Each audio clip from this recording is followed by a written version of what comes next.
அதுக்குள்ள என்ன இருக்கு? அது அவசரமா தேவைப்படும் போது பயன்படுத்துறதுக்கு. அதுக்குள்ள என்ன இருக்கு? ஏதாவது இயற்கை சீற்றம் வரும்போது நமக்கு சாப்பாடு கிடைக்காம போறதுக்கு வாய்ப்பு இருக்கு. இதுல டார்ச், சமையல் பொருட்கள் இருக்கு. முக்கியமான டப்பாவா இருந்தா எதுக்கு இப்படி வச்சிருக்க? பத்திரமா வைக்கலாம்ல.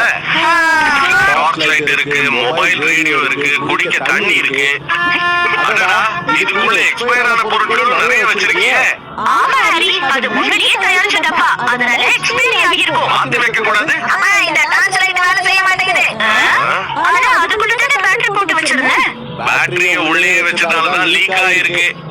இனிமே இதை யூஸ் பண்ணவே முடியாது. அம்மா, அப்படின்னா பேட்டரி கூட எக்ஸ்பைரி ஆகுமா?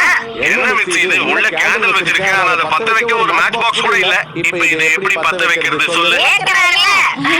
ரெண்டு கல்ல ஒண்ணு உரசி பத்த வைக்கலாமே. மிக்ஸி விளையாடாத. சரி சரி, சிலதுதானே நான் மறந்தேன். அதுக்காக கேள்வி மேல கேள்வி கேட்கணுமா? தேவையானதை வாங்கி வச்சா போச்சு. சரி, இதுல இருக்கிற சாப்பாடு முதல்ல சாப்பிட்டுருவோம். இல்ல, நாம பயிற்சி எடுப்போம். இதுக்கு பயிற்சியா? ஒரு அவசர நிலையை உருவாக்கி அப்ப நாம எப்படி செயல்படுறோங்கிறத பாப்போம். புரியலையே. கொஞ்சம் புரியுற மாதிரி சொன்னா நல்லா இருக்கும். எல்லாத்தையும் உனக்கு புரிய வைக்கிறதுக்கு என்கிட்ட நேரம் இல்ல. நல்ல ஐடியா ஹரி. நம்ம முன்னாடியே பயிற்சி எடுத்துட்டோம்னா அந்த மாதிரி ஏதாவது வரும்போது ரொம்ப யூஸ்ஃபுல்லா இருக்கும். ஏன்னா எப்ப வேணாலும் எது வேணாலும் நடக்கலாம். ஆமா, சரியா சொன்ன. நோரா குடும்பத்தை சேர்ந்தவங்க எல்லாரும் ஒரே இடத்துல வந்து நில்லுங்க. சீக்கிரம். நான் வந்துட்டேன். இப்போ அவசர நிலையில என்ன பயிற்சி எடுக்கணும்னு நாம பார்க்க போறோம். இப்போ அவசர நிலை இதுதான். கரண்ட் கட் ஆயிடுச்சு. சமைக்க கேஸ் இல்ல, வீட்டுல தண்ணியும் வரல. ஆனா நமக்கு பசிக்கும். எப்படியாவது ஏதாவது சாப்பிட்டே ஆகணும். அப்பதான் உயிர் வாழ முடியும். எல்லாருக்கும் புரிஞ்சுதா? நீங்க சொன்னது எனக்கு புரிஞ்சிடுச்சு. ஷின்சான், எப்பவும் இந்த குடும்பத்துக்கு நான் தான் தலைவன். சூப்பர் ஹரி.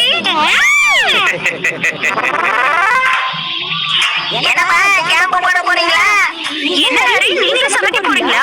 அவசர நிலை வரும்போது இந்த மாதிரி கேம்ப் எல்லாம் போடக்கூடாதுன்னு யாராவது சொல்லி இருக்காங்களா?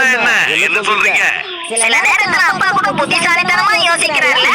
உங்க அப்பா கூட கொஞ்சம் அறிவா நடந்துக்கிறாரு. என்ன பண்ணாலும் என்ன குறை சொல்லிக்கிட்டே இருங்க. இந்த விளக்கு இருட்டுல இருந்து எப்படி காப்பாத்துதோ இந்த குடும்பத்தை அதே மாதிரி பிரச்சனையில இருந்து நான் காப்பாத்துவேன். ஆஹா, இதோட மேட்டர் உடைஞ்சு போயிருக்கேன். சரி, இதுல இன்னொரு இருக்கான்னு பாப்போம். ஒண்ணுதான் இருக்கும். கெரோசினும் காலி ஆயிடுச்சு. இப்ப ஸ்டவ் எப்படி யூஸ் பண்றது?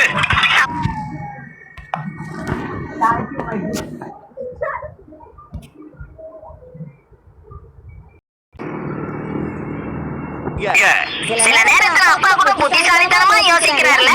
உங்க அப்பா கூட கொஞ்சம் அறிவா நடந்துக்கிறாரு. என்ன பண்ணாலும் என்ன குறை சொல்லிக்கிட்டே இருங்க.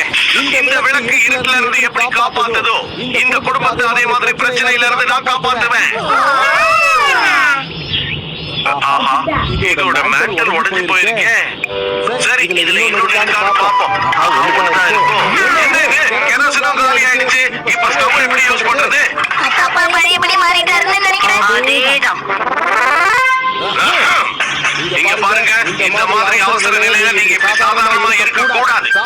சாப்பாடு இல்லைனாலும் தண்ணி குடிச்சு உயிர் வாழ நாம பழகிக்கணும். அதனால மினரல் வாட்டர் ரொம்ப முக்கியமானது. இதை யாரும் வேஸ்ட் பண்ண கூடாது. சரி விடுங்க, நான் வேணா ஃப்ரிட்ஜ்ல இருக்கிற ஜூஸை கொண்டு வந்து குடிச்சிக்கிறேன்ப்பா. ஃப்ரிட்ஜை திறக்க உனக்கு அனுமதி கிடையாது. கரண்ட் இல்லங்கிறதுனால ஃப்ரிட்ஜை அடிக்கடி திறக்க கூடாது. அப்படி திறந்து மூடணும்னா அது சூடாயிடும். அப்பா, அப்படின்னா நான் என்னோட பின்புல் விளையாட்டு விளையாட முடியாதா? முக்கியமான வேலையை மறந்துட்டேனே. எங்கேயும் போக கூடாது. வீட்டுக்குள்ளதான் தேவையானது எதுவும் இல்லையே. என்ன சொல்றீங்க? அது இல்லை இருக்கு. மறந்துட்டியா மிக்ஸி? வீட்டுல தண்ணி வராது. அடுத்து என்ன பண்றது? நீயும் வந்தினா அப்படின்னா நான் என்னோட பின்புல் விளையாட்டு விளையாட முடியாதா? விளையாடக்கூடாது. இந்த தடவை சொல்லியிருக்கேன். முக்கியமான வேலையை மறந்துட்டேனே. எங்கேயும் போக கூடாது. வீட்டுக்குள்ளதான் தேவையானது எதுவும் இல்லையே. என்ன சொல்றீங்க? அது இல்லை இருக்கு. மறந்துட்டியா மிக்ஸி? வீட்டுல தண்ணி வராது. அடுத்து என்ன பண்றது? நீயும் வந்தினா அப்போ ஏசி எப்படி வேலை செய்யும்? அப்ப ஃபேனாவது போடுங்களேன். அதுக்கும் கரண்ட் தேவை ஷின்சான். பரவாயில்ல, இப்போவாவது தெரிஞ்சுக்கங்க. இந்த மாதிரி சூழ்நிலையை எப்படி சமாளிக்கிறதுன்னு கத்துக்கணும். அதெல்லாம் சரிதான். ஆனா நீங்க சமைக்கிறதா சாப்பிட முடியுமா? ஹீமா வரைக்கும் வேற பசி வந்துருச்சு. சாப்பிட்டுட்டு என்ன சொல்றான்னு பாப்போம். அதையும் தான் பாப்போமே. போர் அடிக்குதே. டிவி இருந்தா நல்லா இருக்கும். அரிசியை வேக வைக்கிறதுக்கு இவ்வளவு நேரம் ஆகுது. ஆனா இல்ல இல்ல, இதுக்கு முன்னாடியை விட இப்ப நல்லா சமைக்கிறீங்க ஹாரி. நல்ல சுவையா தான் இருக்கு. என்ன சாதம் கொஞ்சம் குழஞ்சிடுச்சு. என்ன குழஞ்சிடுச்சா? ஆமா. அது வேற ஒண்ணும் இல்ல, பாட்டில். ஷீரோ, தயவு செஞ்சு என்ன மன்னிச்சிரு. மன்னிச்சிரு ஷீரோ. அப்பா எப்பவும் இப்படிதான். ஷின்சான், இதையே எடுத்துட்டு வந்து, இது ரொம்ப காஸ்ட்லி. கிச்சன்ல இருந்ததுமா. இதை யாரு உன்னை எடுக்க சொன்னது? நான் இதை ஒரு மாசமா எவ்வளவு பாதுகாப்பா வச்சிருந்தேன் தெரியுமா? சாப்பாடு வாங்கிட்டு எதுக்கு அதை பாதுகாப்பா வச்சிருந்தீங்க? வீட்டுக்கு விருந்தாளி வந்தா செய்யணும்னு வச்சிருந்தேன். குடு குடு குடு, நானும் சாப்பிடுறேன். அப்படின்னா நானும் இதை சாப்பிடுறேன். இது நல்லா இருக்கு.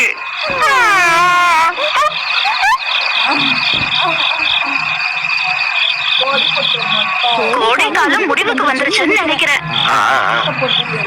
பிரமாதம். இதோட நம்ம பயிற்சியும் முடிவுக்கு வந்துருச்சு. முதல்ல ஏசிய போடுங்கம்மா. ஹலோ, உன் பின்னாடி ரொம்ப சத்தம்.